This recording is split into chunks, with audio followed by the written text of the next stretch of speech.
Hello and welcome back to the Turbo Newscast, Part Yay. 3. This is the part that I like to call the talking out of our asses part. Unlike every other part. Unlike every other part, this is the part where we talk mostly about science and space, which is the stuff that neither of us have any idea what the fuck we're talking about. You know more than I do. Barely. Relatively. Barely. Only reason I know more than you do is because I actually read the articles sometimes. That's it. Sometimes. On the rare occasion, I read more. Okay. So yes, if you hear something that you kind of question, chances are we're probably wrong. Because ass talk.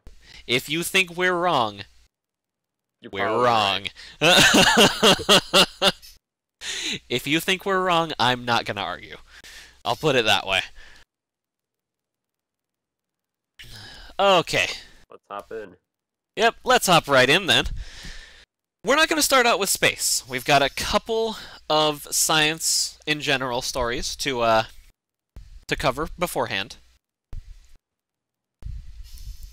In fact, the first one I originally had in part 2. But then in the break before part 2, I found the Apple v Samsung story because I had just remembered, oh yeah, that's right, that was the 5th and it's the 6th today. So I tossed that in section 2 and I moved this one to section 3 because it could have fit in either one. With that long and unnecessary introduction, Taiwan engineers have defeated the limits of flash memory. The problem with flash memory is that eventually it dies.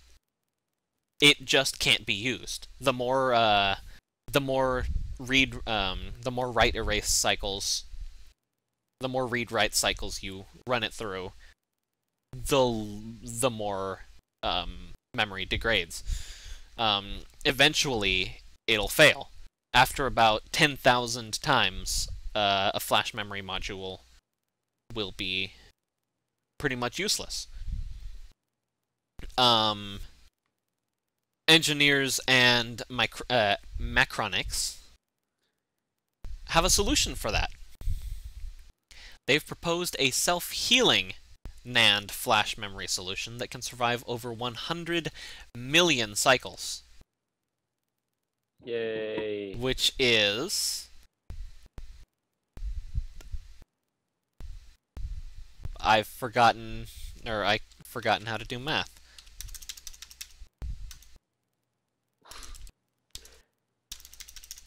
Math live on air. Which is 10... Wow. It's pretty much... You basically take what you've got now, and you square that. And that's what it is now. It's literally 10,000 times longer than current flash memory. I could have done that math for you. I couldn't have. That's why I have a calculator always at the ready. 10 times 10, and then add your 6 zeros. You know what? Fuck your 6 zeros.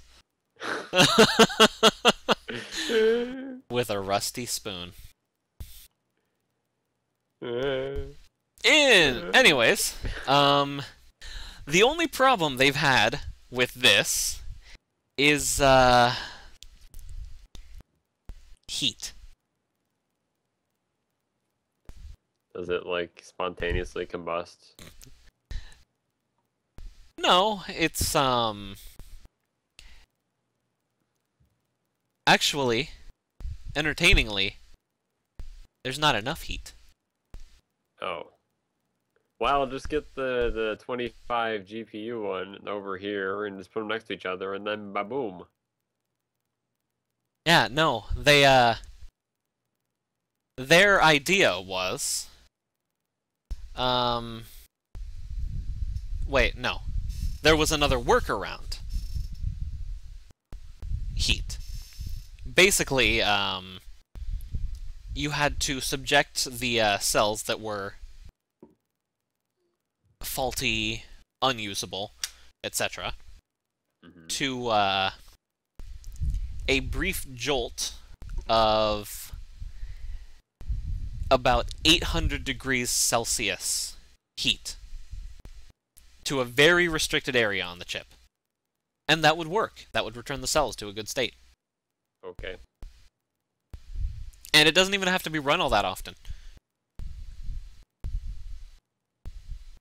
As long as it's connected to the power source, even if the device is inactive, it can still just be fixing itself. Honestly, that's really cool.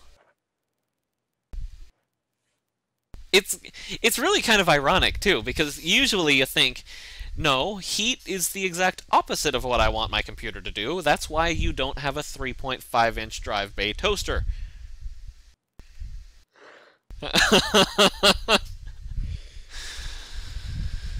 Yeah. But, well, that and crumbs. But, yeah, I know. Crumbs everywhere. I know, iDisco. I actually really do want a 3.5-inch toaster. I don't even have bread up here, but I would totally just toss bread in there just because, come on, I've got a toaster in my computer. I feel like that's one of the more useless things that the computer could do. Yeah. That and the cup holder. They still need those. Need cup holders in computers, anyways. Now they're saying that, a commercial product is not imminent yet. They're just presenting their approach at the IEEE Spectrum, December 10th to 12th. We'll see if anything comes up from this, though. Because honestly, that's really cool. Other news, Apple has patented this. Yeah. And is now suing Taiwan, the entirety of Taiwan. For coming up with it. Would you be surprised? That's the depressing part. No, I would not at all be surprised. Period. There you go. That's really fucking depressing.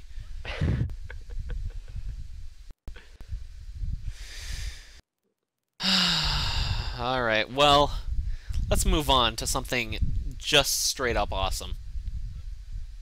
This entire section is just straight up awesome. Now, unfortunately, I don't have much by way of an actual article. Got a PDF. Yes, we have a PDF of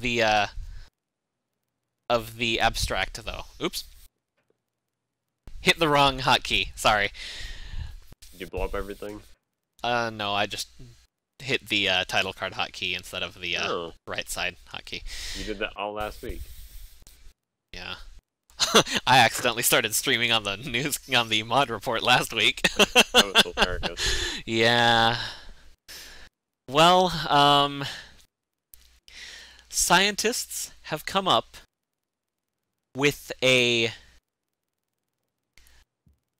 extraordinarily small laser wrench, pretty much, to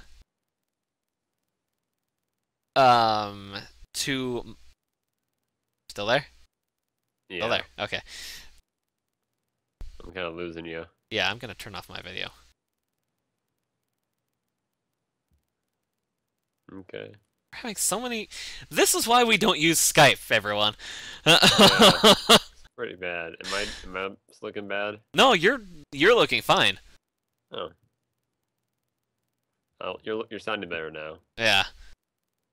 Yeah, Oh, it just there we popped up the little notice. The internet connection between you guys is a little bit too slow for decent video. You want to try turning it off? Yeah, let's go ahead. Okay. So, yeah, it's basically, it's a wrench to modify muscle cells. It's a laser wrench to modify muscle cells. A laser wrench. Yeah, if you put it extraordinarily simply. I'm looking Fine. We are so in the future right now. No, we're not. Laser I wanted my hover wrenches. cars back in the Laser 80s. Laser fucking wrenches. It's not as good as a sonic screwdriver. Alright, well, if we're not in the future yet, how about now? Voyager 1 has spotted a new region at the edge of the solar system that wasn't predicted by researchers. The Voyagers have both reached the heliosheath at the edge of the solar system. Voyager 1 hit a region of it that we didn't expect to be there.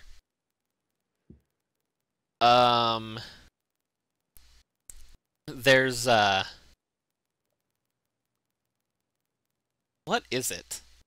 I can't, yeah, What? we actually expected, Voyager to have exited the solar system. I think it was a couple months ago now. Still just chilling. Yeah, it's...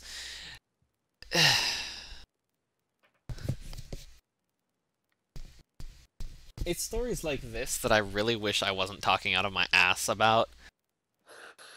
Because this could be... all stories? This could be really cool. And instead you have no idea what's going on. I never have any idea what's going on. Ah. Well, look at it this way. It means that cool stuff is happening as we speak. For instance, look at this chart! Now look at this other chart! I don't know what you're pointing at either, because I can't see. The charts, if you scroll down on the page a bit. Oh.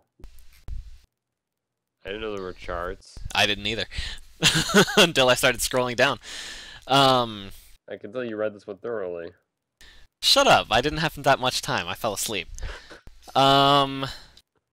No, what, the unexpected bit is that the, oh, that's weird. Sorry.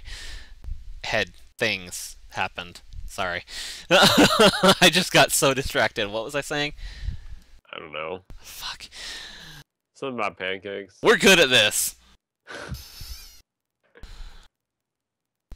Alright, shall we just move on before I talk myself into a hole? I want some astronomer to just come and punch us in the face. Fiendish, come over here, punch us in the face. Fiendish astronomer. He knows about space.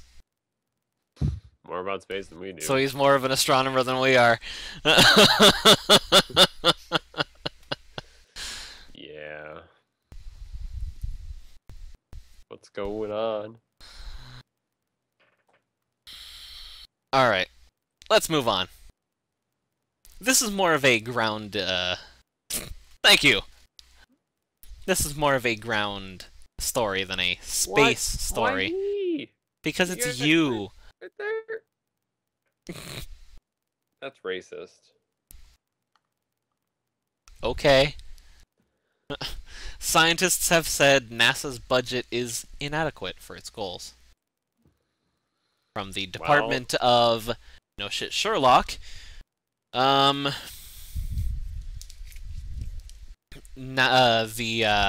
National Research Council, which convened an independent group of top U.S. scientists, urged the White House to set a clear agenda for the agency, amid disagreement in the scientific community and in the country as a whole regarding just where the agency should be going. Well, you can just take the military's money. They got a lot of it. Yes, please do. And then you'll have enough money. See? Solved all the problems.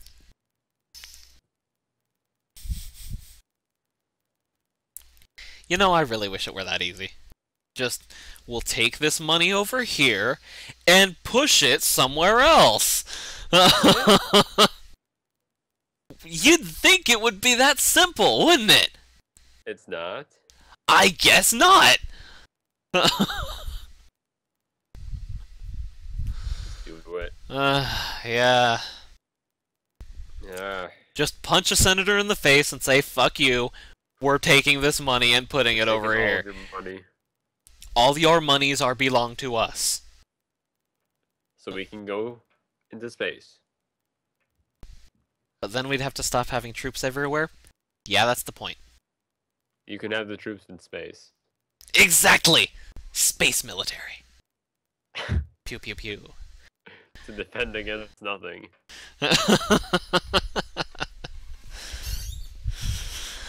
Oh, well, we may not have a space military.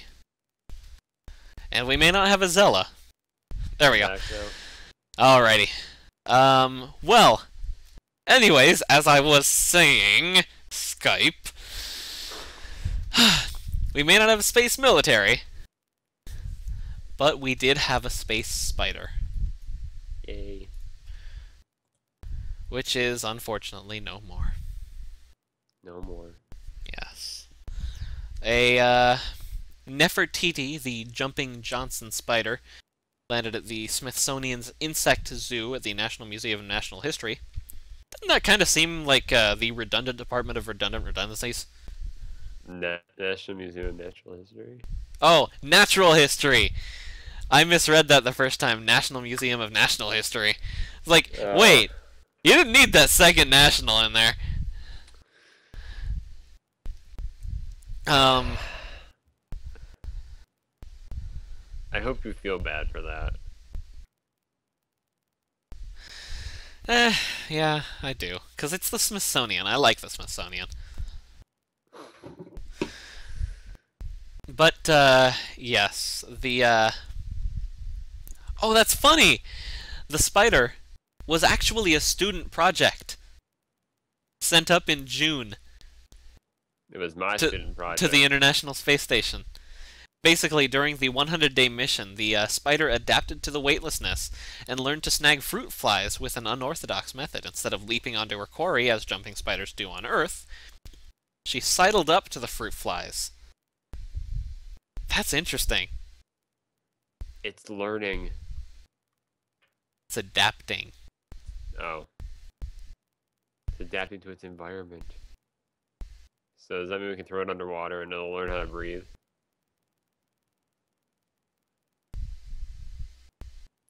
That's funny, because that's actually the exact opposite of the hypothesis. The original hypothesis was that jumping spiders would just founder in space. I suggest it will jump. To quote Amr Mohammed, the person whose project it was, I suggest it will jump towards prey but not get it. He said. I do not want space spiders. Oh, I agree. It's kind of a terrifying image. It really is. But you have to admit, it's not the scariest spider you've ever seen. No. It's still creepy as fuck, but it's not the scariest spider. I suppose not. Well, let's move on to Curiosity, shall we? It's been a while since we've visited Curiosity, and NASA says that they've had some findings. Ooh. Some interesting findings, in fact. Ooh. They've analyzed the first soil samples that they've got.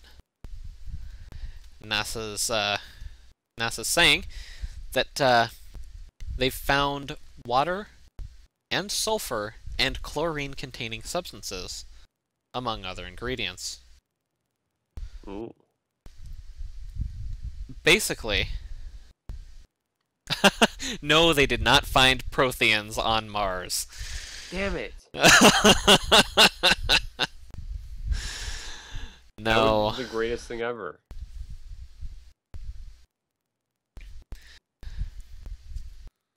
Disappoint. Yeah, no, they, it's interesting. It's not earth-shattering, But it is interesting. Earth-shatteringly good. Also interesting, they tentatively identified the oxygen and chlorine They tentatively identified the oxygen and chlorine compound perchlorate, which is a reactive chemical previously found in the Arctic Martian soil by the Phoenix lander. They also found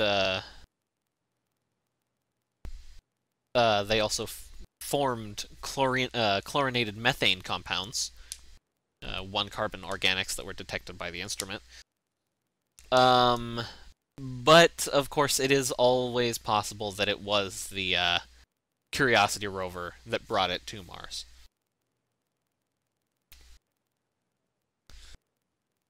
Yeah. It's really nice to see that the lander is actually finding things, even if they're just small seeming. As opposed to just finding rock and more rock. Wouldn't it have been great if this story, instead of being yeah, we found some water, we found some sulfur and chlorine, we found a lot of cool stuff. Instead of being that, if instead this story had been, hey guys, guess what? We found some dirt, and it was red. Oh man. We had no idea. Yeah, you guys know that last dirt we found, that wasn't red. That was kind of more a off-red bronze-ish colored. Who was painting this This dirt? is red. That last dirt we found was burnt sienna. This is red.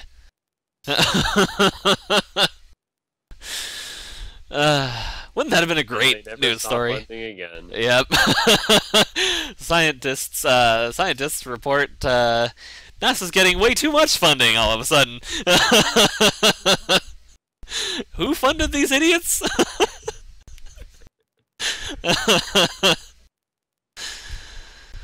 Oh. So now that we know what the story should have been about. Yeah. Well, we're gonna move back from space back to Earth now.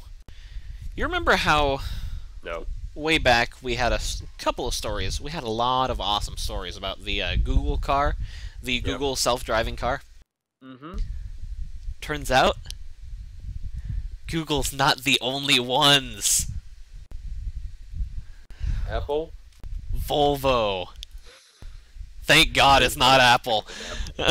Apple's self-driving car would drive you right off the fucking cliff. Why am I in Zimbabwe? I'm right in New York. What's going on? But no. The Volvo S60 Concept drives itself in stop-and-start traffic. Now, it's not the same as the Google car. The Google car it drives you anywhere. It'll drive freeways, it'll drive side streets. From what I've seen, it'll drive anywhere. I may be wrong, I just can't remember. The S60 only drives in stop and start. It drives around the town, pretty much. No. The limitations are that it will not... it will drive itself... Crazy. Probably. Shit, where... God damn it, where'd it go? No one's liked this page. I'll be the first. Really? No one's liked this? No. Wow. Oh, of course you don't list it. If I remember right, it'll drive itself up to 30 miles an hour. But if you want to be driving on, like, the freeway or anything like that, you have to drive. You have to, you can't be all, Jesus, take the wheel. You can certainly try. You can try. End up on this show. But it won't work as well as it will with the Google car. Yeah, it won't. It won't work well at all, actually. I just realized you could do that with the Google car. Jesus, take the wheel! Google Jesus. I, for one, welcome our new Google and Volvo overlords. Do you think we could actually convince some people that it's actually Jesus driving your car? Yes. Easily. Like, hey, this car is powered by Jesus. Have you done Section 2? You of all people should know this. Just saying. I don't know if we can convince people. Alright, and... What And, else you got? and finally, we used to have a music section in the newscast. But usually we tend to have too much science and too much space news to talk about to get to the music section. Well, this time we have a music story from the in other news, water is wet department. Psy admits, yeah, he's a little bit tired of Gangnam Style. Well, he has been doing it for 5 months straight. Yep. Though he's freaking rich because of it. Yes. South Korean pop music sensation Psy admitted Saturday that he sometimes gets sick of his massive hit Gangnam Style, but will continue performing the number that made him world famous. So why is this in here? This isn't news, it's just, hey, getting kind of bored doing that. Because it's music news. I really wanted just to toss a music news in there for the first time in forever. Why don't you start doing Gangnam Style then? Because fuck you. Good enough reason. I'm too tired to argue with you. Hey! It overtook Baby by Justin Bieber. Yeah. We Thank knew that. God. You just realized that? It's number Yeah. 1 on YouTube. I don't check that. It's I number have... 1. I don't ever go to my YouTube homepage. I have my subscriptions page bookmarked, and that's my homepage. I've forgotten that most normal people actually have their homepage. I never see it. They just changed the format, the layout for YouTube. Yeah, Today. I know. It sucks balls. Anyways. I've had the changed one for a while now. God, it's a pain in the ass. It looked so good before though, and now it just sucks. Anyways. It's just a pain because it's off-center. That bugs the ever-loving fuck out of me.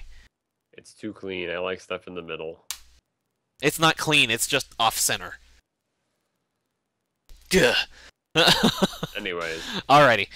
We will be right back after this bit longer break. We're going to try and see if Google Hangouts works again. So, yes. If it takes us a little bit longer than usual to get back up, that's why. That's why. We'll be right back on the Turbo Newscast.